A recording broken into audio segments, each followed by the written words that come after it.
1 billion followers. I mean, just let that number sink in for a second. Across all platforms, Cristiano Ronaldo has reached a milestone that literally no other human being in history ever has. Welcome to this explainer. Today we aren't just looking at a football player, we are doing a really deep, completely objective deconstruction of a true billion-dollar icon. We're going to explore the incredible highs, the controversies, the devastating struggles, and the absolute genius business acumen that built the brand of CR7. So here is our roadmap. We'll cover his status as the ultimate global influencer, his journey from poverty to the pitch, and objectively examine his philanthropy and controversies. Then we'll track his record-breaking career, the family behind the icon, and finally, his billion-dollar empire. Let's dive right in. Section 1, the ultimate global influencer, a modern-day media giant.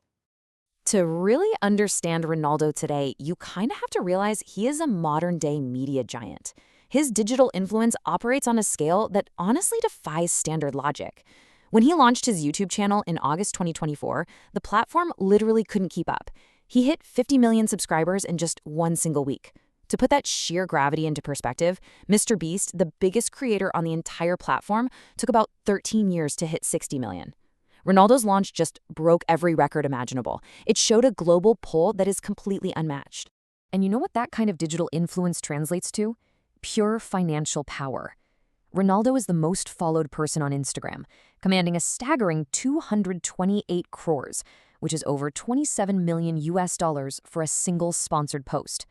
When you compare that globally, even massive legendary sports icons like Virat Kohli rank significantly lower, sitting way down at 14th place. Ronaldo's ability to monetize his digital footprint, it's entirely in a league of its own. But here's the thing. His influence isn't just about making money. It's literally about moving entire global markets. Picture this. Back in 2021, during a European Championship press conference, Ronaldo sat down, moved 2 Coca-Cola bottles out of the camera's frame, held up a bottle of water, and simply said agua. Think about the gravity of that for a second. He moved a single bottle, and $4 billion vanished from a legacy brand's market cap. No way, right? But it actually happened. Section 2. From poverty to the pitch.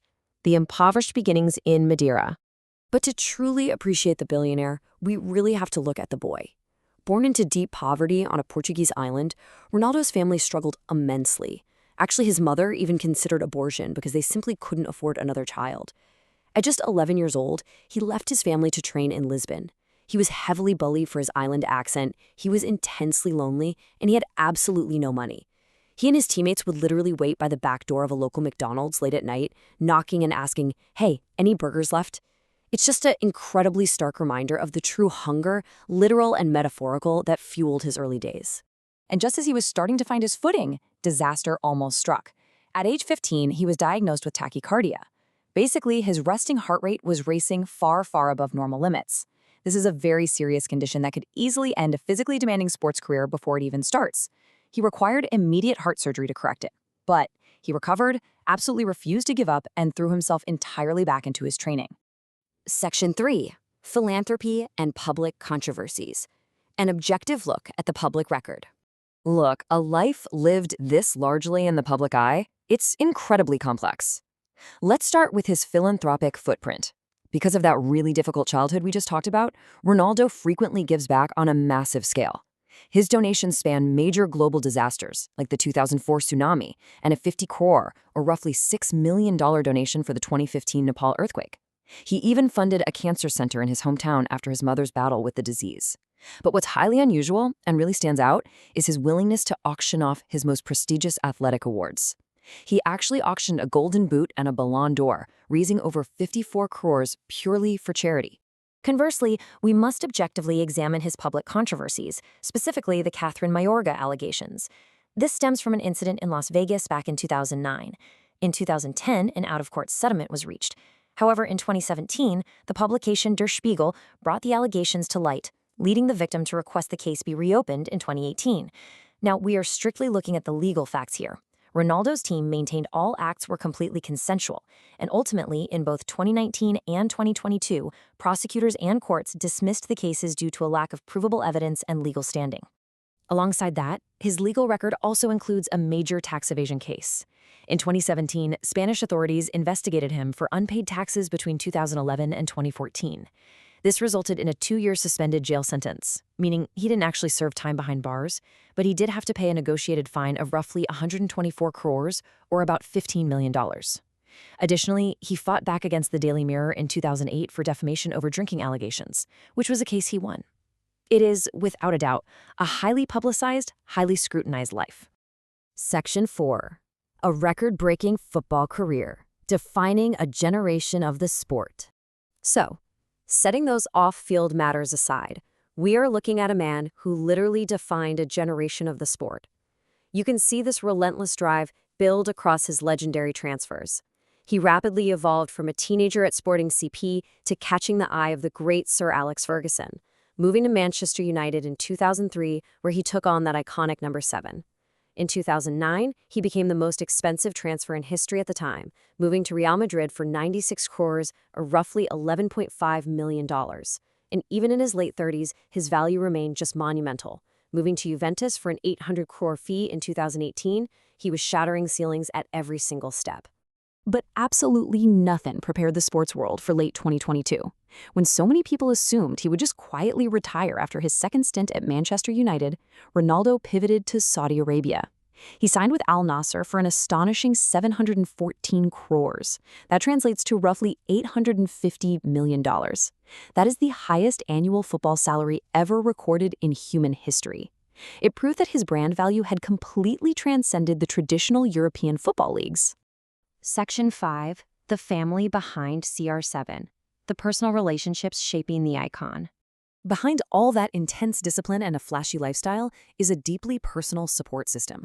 One of the most shaping moments of his entire life was his relationship with his father, who first pushed him into football, working as a kitman for a local club. Tragically, just as Ronaldo's star was truly beginning to rise at Manchester United in 2005, his father passed away from severe alcohol addiction. Ronaldo was just 20 years old. This devastating loss profoundly impacted him and really reinforced his legendary strict discipline regarding health, fitness, and totally abstaining from alcohol. About a decade later, another truly pivotal relationship began. In 2016, he met Georgina Rodriguez. At the time, she was working at a Gucci store in Madrid and facing severe financial struggles of her own. Their partnership is this fascinating rags-to-riches shift that perfectly mirrors Ronaldo's own life story. Today, she isn't just his partner and the mother to his children, she actively manages major parts of his empire, including heading his premium hair clinic brand, Inspiria. Section 6. Building a billion-dollar empire. The genius business behind the athlete. Because talent alone doesn't make you a billionaire, right? Brilliant, highly calculated business acumen does. Consider the genius foresight Ronaldo had way back in 2009. Typically, when a player joined Real Madrid, the club took 50% of their image rights, meaning half the money made from their name, face, or signature. But Ronaldo and his team negotiated a groundbreaking 60-40 split in his favor. Later, in 2015, he sold his image rights to a Singaporean billionaire named Peter Lim. This was a highly strategic move specifically designed to make CR7 a household name across the massive Asian market. And that global expansion, it was paired with an absolute masterclass in social media. If you analyze his feeds closely, it's not random at all. It's a calculated 4-pillar strategy: football, elite fitness, luxury lifestyle, and sponsored content. He knows perfectly well that not everyone likes football, but millions of people are completely fascinated by elite fitness, supercars, private jets, and just pure aesthetics. He casts this massive net to attract non-sports fans, which simply skyrockets his overall brand value. And he monetizes that exact audience by brilliantly splitting his business portfolio. On one side, he leverages his athletic image to sell premium fitness, smart bands, gym chains, luxury mineral water, and recovery tech. Simultaneously, he leverages his aesthetic image for premium lifestyle, luxury hotel chains, real estate investments, clothing lines, perfumes, and even those hair transplant clinics we mentioned. He isn't just endorsing other people's products, he actually owns the infrastructure. So we've tracked his journey from begging for burgers in Lisbon to literally breaking the internet and commanding billion-dollar industries. He has achieved this perfect, highly calculated balance of sheer athletic talent, unprecedented global fame, and ruthless business genius. Which leaves us with one provocative thought to end this explainer. As our digital age continues to evolve, will the world ever see another phenomenon capable of scaling to the heights of Cristiano Ronaldo? Or is CR7 a true one-of-one? Thank you so much for watching and stay curious.